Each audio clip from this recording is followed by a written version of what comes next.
ટેલિગ્રામના સ્થાપક અને સીઈઓ પાવેલ દુરોપે આરોપ લગાવ્યો છે કે રિલાયન્સ ઇન્ડસ્ટ્રીઝે વોટ્સઅપને લાભ કરાવવા માટે ટેલિગ્રામ બંધ કરાવી દીધું છે.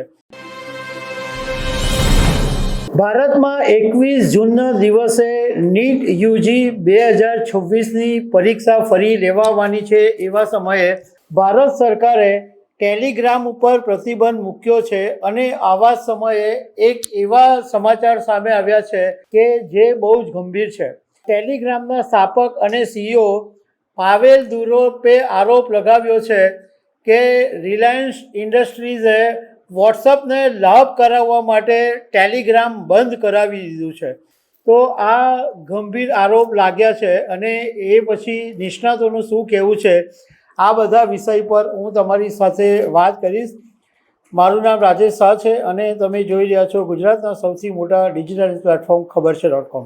હજુ ગઈકાલે ભારતના માહિતી અને પ્રસારણ મંત્રાલયે જાહેરાત કરી કે નીટની પરીક્ષામાં ખોટો દુરુપયોગ રોકવા માટે ટેલિગ્રામને ભારતમાં પ્રતિબંધ મૂકવામાં આવે છે અને ગઈકાલે સાંજથી બધા જે સામાન્ય યુઝર્સ છે એમના ટેલિગ્રામ એકાઉન્ટ્સ પણ બંધ થઈ ગયા છે. કોઈ ટેલિગ્રામ ઉપર કામ નથી કરી શકતું. હવે એવા સમયે ટેલિગ્રામના સ્થાપક અને સીઈઓ પાવેલ દુરોપે આરોપ લગાવ્યો કે ભારત બહાર સર્વિસ ખોરવવાનો કામ રિલાયન્સ ઇન્ડસ્ટ્રીઝ કરી રહી છે અને માત્ર ભારતમાં જ નહીં પરંતુ યુએઈમાં પણ લાખો યુઝર્સ માટે ટેલિગ્રામ બંધ કરવા અથવા સ્લો કરવાનું કામ રિલાયન્સ કરી રહી છે. દુરોપનું કહેવું છે કે રિલાયન્સ ઇન્ટરનેટના ટ્રાફિક અને એના જે રૂટ છે એને ખોટી રીતે ડાયવર્ટ કરી દે છે, જેને ટેકનિકલ ભાષામાં બીજીપી હાઈજેકિંગ કહેવાય છે. આનાથી ઇન્ટરનેટના જે ડેટા છે એ સાચા સર્વર સુધી પહોંચી શકતા નથી.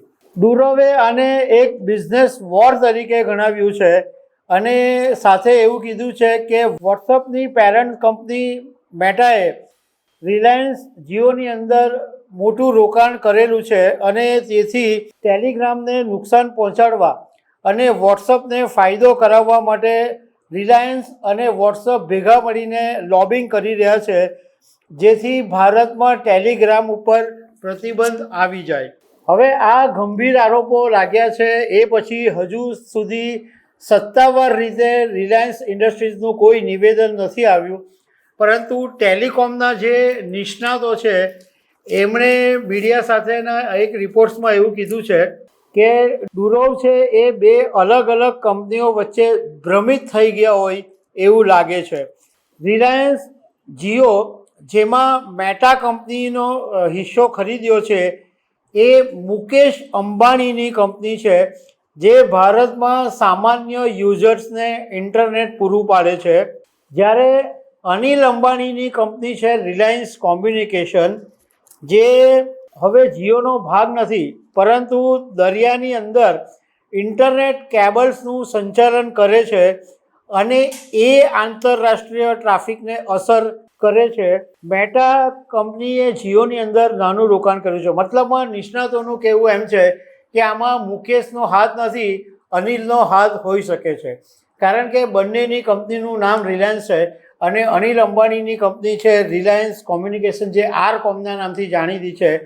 એ કંપનીનો હાથ હોઈ શકે એવું નિષ્ણાતોનું કહેવું છે. નિષ્ણાતોએ સાથે એવું પણ કીધું છે કે મેટાએ જીઓ કંપનીની અંદર નાના પાયે રોકાણ કર્યું છે, તેથી વૈશ્વિક ઇન્ટરનેટ રૂટિંગ કે ટેલિગ્રામના ગ્લોબલ ટ્રાફિક ઉપર અસર પાડી શકાય નહીં. હવે રિલાયન્સનું નિવેદન નથી આવ્યું, પરંતુ આ ટેલિગ્રામે જે આરોપ લગાવ્યો છે કે અત્યારે ભારતમાં જે ટેલિગ્રામ બંધ થઈ ગયું છે એમાં રિલાયન્સ ઇન્ડસ્ટ્રીઝનો હાથ છે. તો દર્શક મિત્રો, આવી અનેક વાતો સાથે અમે તમને મળતા રહીશું. આભાર.